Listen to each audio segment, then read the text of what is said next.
Konferensi Mahasiswa Papua atau KMP mendesak Komisi Pemberantasan Korupsi untuk segera melanjutkan prosedur pemanggilan maupun penangkapan paksa terhadap tersangka tindak pidana korupsi Gubernur Papua Lukas NMB.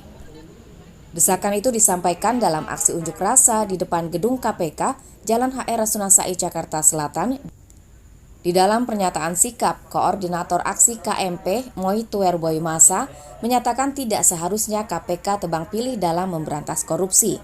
Dan Menteri Dalam Negeri seharusnya juga menonaktifkan Gubernur Papua Lukas NMB dengan pejabat sementara demi percepatan pemulihan sistem dan roda pemerintahan di Provinsi Papua yang baru saja memekarkan 3 provinsi baru.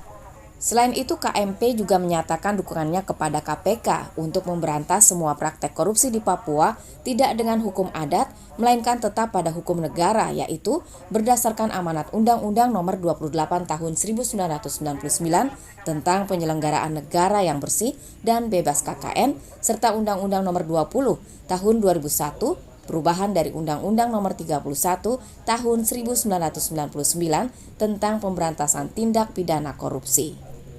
Menurut Moi Tuer, kasus ini tidak boleh diselesaikan dengan hukum adat karena Lukas NMB diduga terlibat dalam tindak pidana suap dan gratifikasi terkait pekerjaan atau proyek yang bersumber dari APBD Provinsi Papua.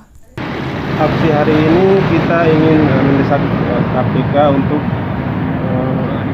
menindaklanjuti kasus korupsi yang terjadi di Papua.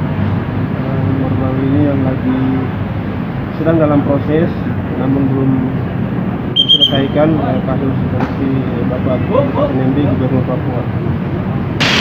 Apa alasan dari KMP mendesak KPK untuk mengusut segera kasus korupsi melibatkan Lukas? Yang pertama adalah kita peduli dengan pembangunan di Papua. Kita sebagai generasi muda Papua tentu ingin agar sosok figur dan pemimpin kita itu memberikan contoh yang baik kepada kami yang akan menjadi generasi penerus Papua. Yang kedua, kami peduli dengan Papua dan kami ingin agar hukum di negara kita ini berlaku merata bagi setiap warga negara. Sebenarnya hukum adat merupakan satu hukum yang dipercaya, tetapi ini bersifat lokal. Dia hanya berlaku di wilayah atau daerah tertentu. Kalau hukum Papua dapat diselesaikan dengan hukum adat, namun tidak menyelesaikan persoalan inti dari kasus tersebut secara konteks nasional, sehingga hukum adat tidak tepat untuk digunakan dalam penyelesaian kasus ini.